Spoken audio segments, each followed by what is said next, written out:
working at McDonald's. That's the common claim, and that's actually true. But the thing is it's not just about money, it's about the times. That's true. And the times in Magic are awesome. I'm a big fan of the times here in Legacy. We've got this matchup between Goblins and Blue-Black Fairies about to start. James Hitchens on the right with Goblins, Blue-Black Fairies on the left. An Aether Vial from a mountain. I wonder what he's playing. Dustin checking the Aether Vial, making sure he reads it and knows the text. And he's going to go ahead and force a bullet. That's a wise move, and Misbind Click is probably not that good against Goblins, so I like the RFG there. I like how we're on turn 1/0 of the game, and both players now know what the others are playing. That's fun. Interestingly, for those of you watching, all of the members of the top 8 were locks with a draw, so we won't have any matches playing to make top 8 in this tournament unless something goes horribly awry. So the features for this round are the players playing to make top 16, top 32, top 64, that kind of thing. So Dustin with a Watery Grave.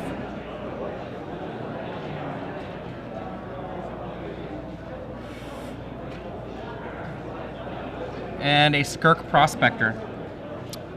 Note James did play the Skirk Prospector after playing his land, just in case of a potential daze. Probably not really sure of what he's up against when he sees a Misbind Click and Watery Grave. A little wary. What's going on?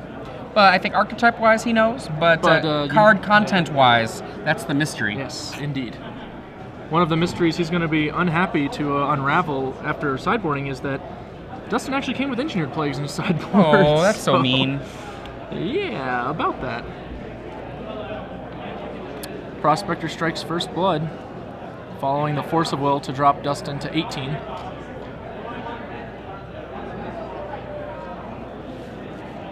One fetch, it's okay, so he shortcuts to 2 fetches. Yep. It's notable that Dustin does have Stifles, 2 of them, but apparently he doesn't have any now, or is not inclined to use them. James has a variety of different mountains.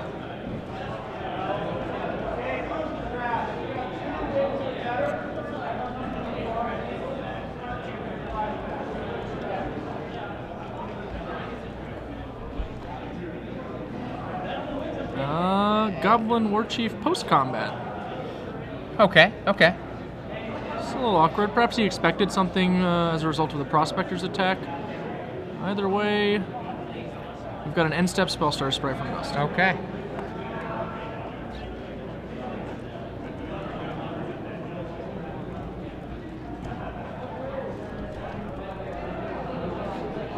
He's checking it out. Warchief, what do you do? Well, everybody gets haste. Everybody's a little bit cheaper if they're a goblin. That's true.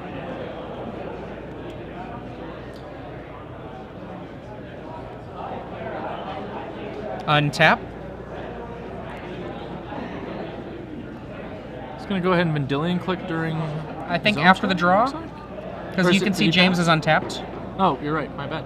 And there's a Sharpshooter, a Goblin Matron, and... a Sting Scourger. Okay.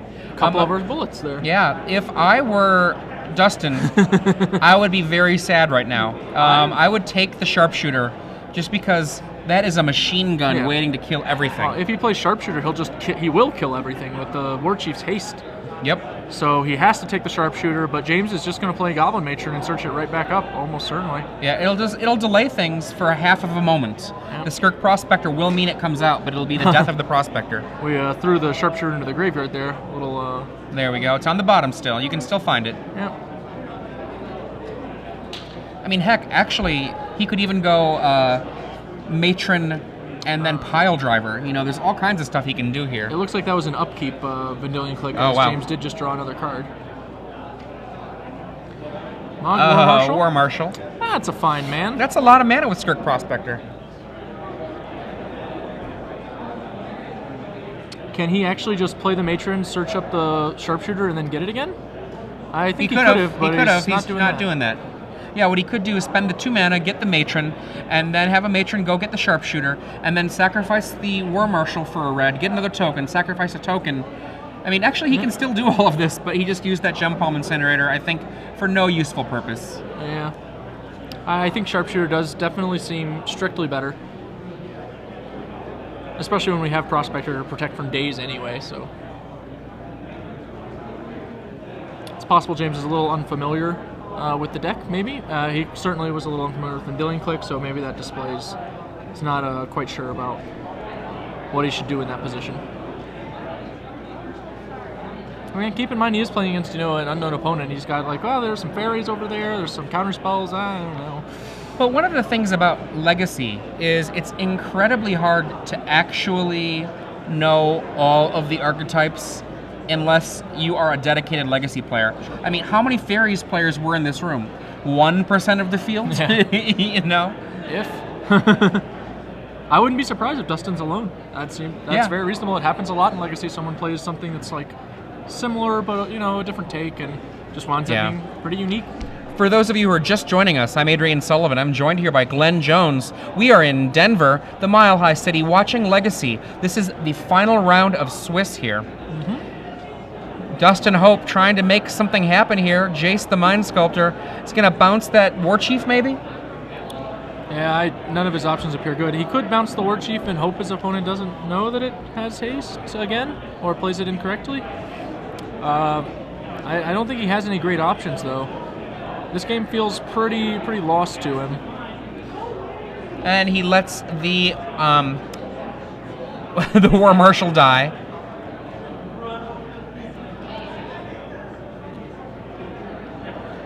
Jace does not look long for this world. No, not if that War Chief rejoins the party.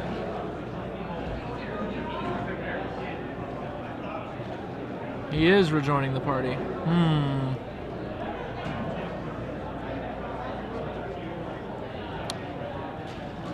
Sends the tokens into Jace, the War Chief into the face.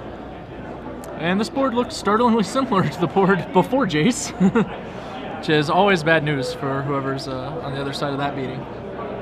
Generally, you want to play Jace and kind of change things. Yeah, if Jace actually comes down and is just a really bad Mana War, or Aether Adept if you prefer, that's just not where you want to be with it. Sammy B points out the one token just came into play and couldn't have attacked, but the War Chief gave it haste. Yes. So actually, into the red zone with that guy. Yeah, one of the things about the various kings, except for the actual card Goblin King, they give haste. And what that means is you can actually accomplish crazy kills out of almost nowhere. Much like what we may be about to see right now. Matron for Pile Driver, and a lot. The Pile Driver is going to be swinging for 9, and the various other creatures will combine to make up lethal unless Dustin has some kind of response.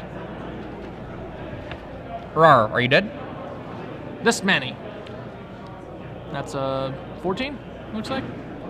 Dustin's going to go ahead and do the math. Do the math himself. 1, 5, 8, 11, 14 is what I got. Die. Well, it looks like 14 is what Dustin came up with, too. Yes. To the sideboard. Not a great Game 1 matchup, I would say. I don't think Fairies wants to sit down across from Goblins in any universe. This is probably really true. Now, that being said, Dustin has Engineered Plague. That is a real deal. Go for the Throat is also a real deal. I think the things I'm going to see, Jace, I do not like Jace versus Goblins. I think it's slow. I think it's often a quasi-fog for 4 mana. I think the Fairies deck kind of likes to, in this matchup especially, live in its ability to attack while defending. Yeah. And I think he's going to side out the Jaces. I honestly think he might decide to bring in the Massacres. He cannot cast it for free, but a 4-mana Wrath is still a 4-mana Wrath. Wrath of God is a semi-reasonable playable card in Legacy, and as a sideboard card against Goblins, it can let you answer a Ringleader if your opponent doesn't think you have the ability to massacre. I accept that. That's reasonable. One other thing to think about here is whether or not you actually want counter spells in this matchup, given that all it takes is a Vial and your world just crumbles. Yeah. I think you may want some of them on the play when you can counter a Vial with such Spell Pierce and Daze, but on the draw, you probably have to bring out almost everything. Well, the problem with Spell Pierce is it only counters Aether Vial, and for that matter, Red Elemental Blast in the sideboard. Sure.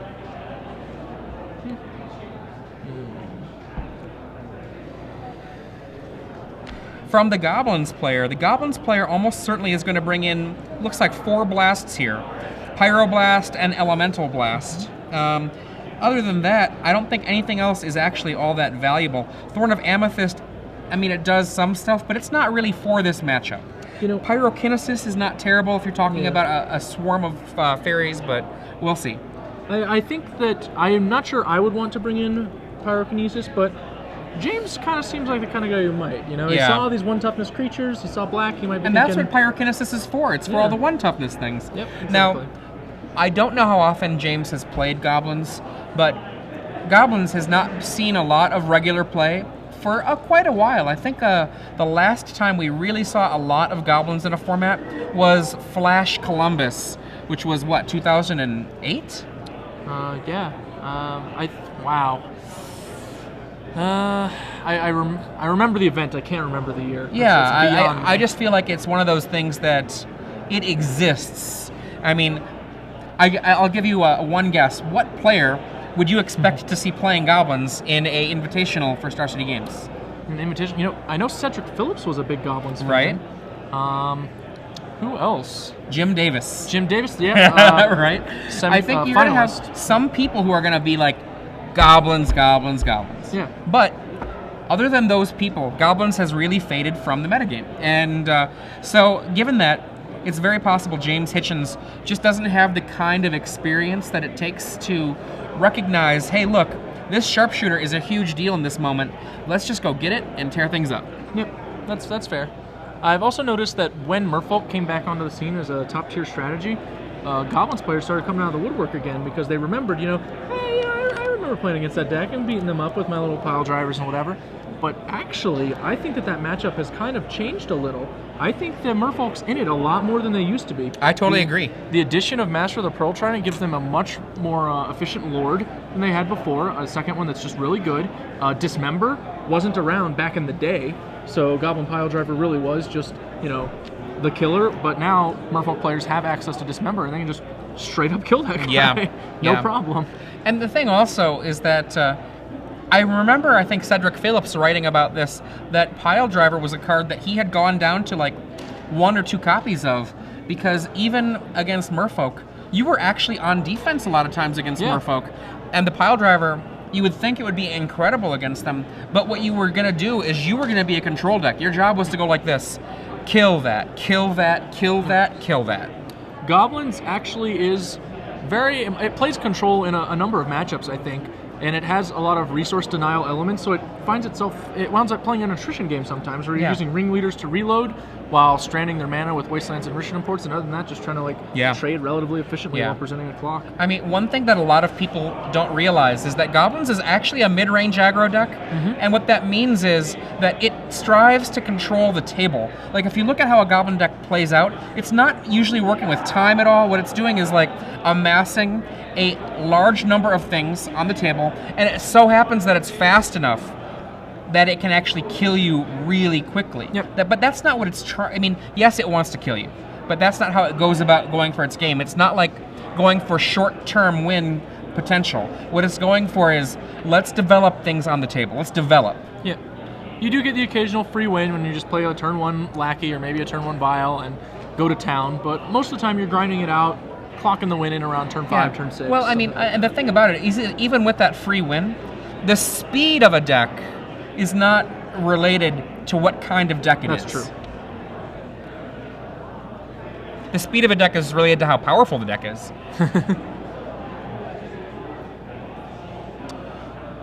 As you're seeing on the screen, James is mulliganing to 6 with Goblins after Dustin keeps. A keep from Dustin makes it significantly more likely he has an engineered play. I'd say probably 65, 70%. I don't know. just gonna throw some numbers out there. No basis in reality. One of my favorite things about numbers is how made up they are. Yeah. Oh. If they're not actually printed on the card, that is.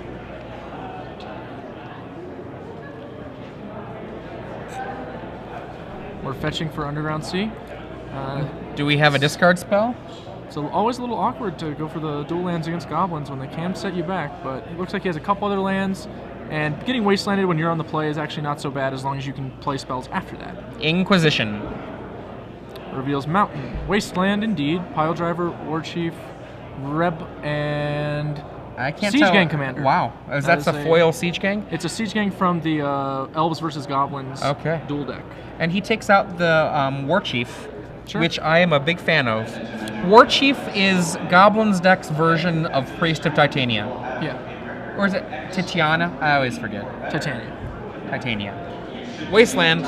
Takes out that Underground Sea. Dustin's hand is Brainstorm, Go for the Throat, Cavern of Souls, Fetch Land, is that what that? No, that's the same cavern. Can't really see that. Massacre, he did bring in the Massacre, but he has no other colored sources of mana. He's going to have to just play this Cavern of Souls. I'm going to go out on a limb and say that he named Fairy. I don't think he did. Wizard, though. I don't think he did. I think he named... Snuffleupagus? I like yes, to name that one. Snuffleupagus. It's my go-to nonsense creature type. I don't think you can name Snuffleupagus. I don't think you can do it legally, but you can try. He names Wizards, Wizard. Man, I got it wrong. Oh well. Aether Vial. Wizard is probably a strictly superior choice to Fairy, as all the Fairies are wizards, and he can put his opponent, the fear of Snapcaster Mage, into his opponent, which could be valid.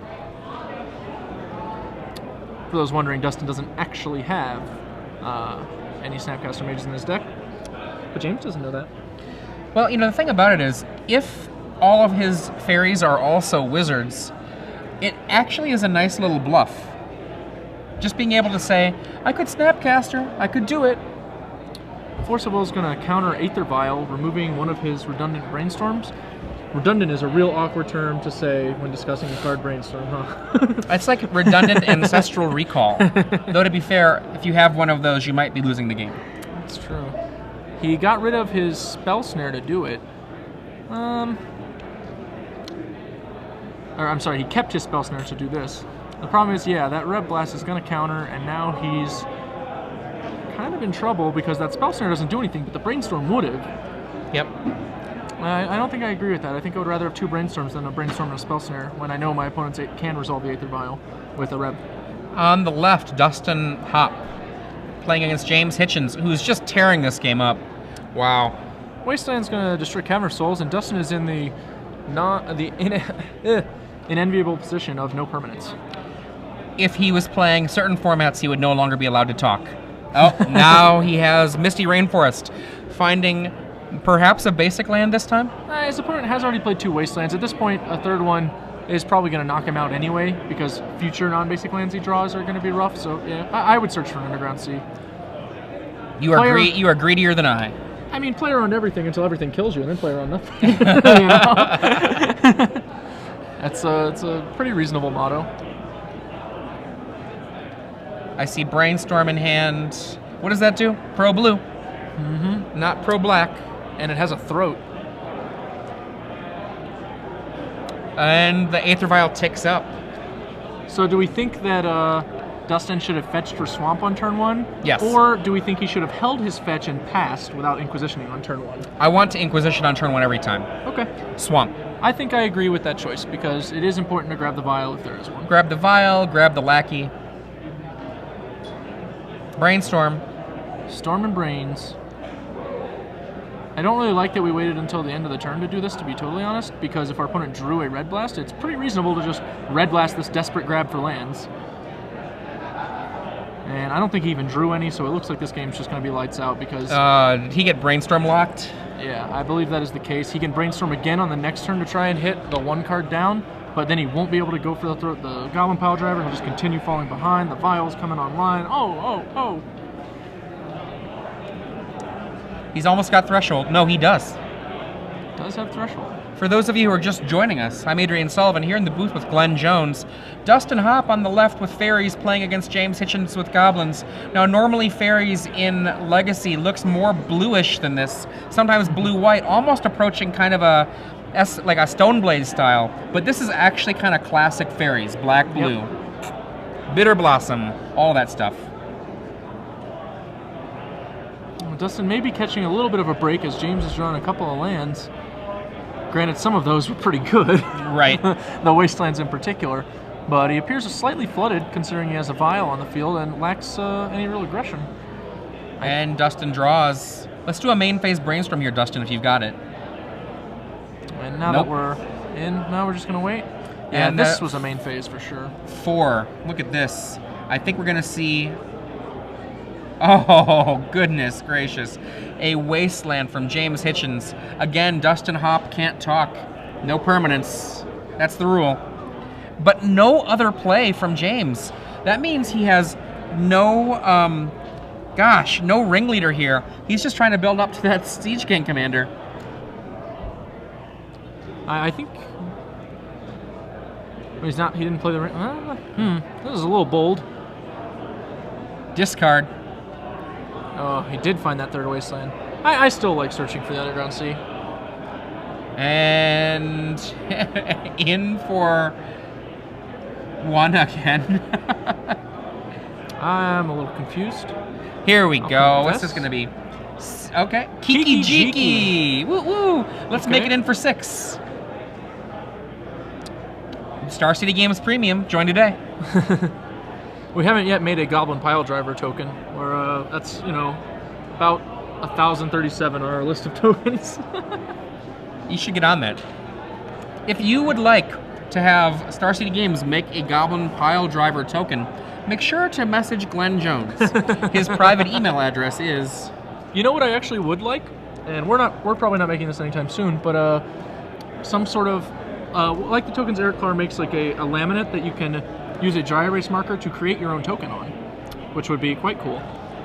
That way, when you have strange cards like Kiki Jiki, you can just doodle a little goblin. That's cool. That's cool. Put a little power toughness. That's cool. That's cool. So Jesse, our current director,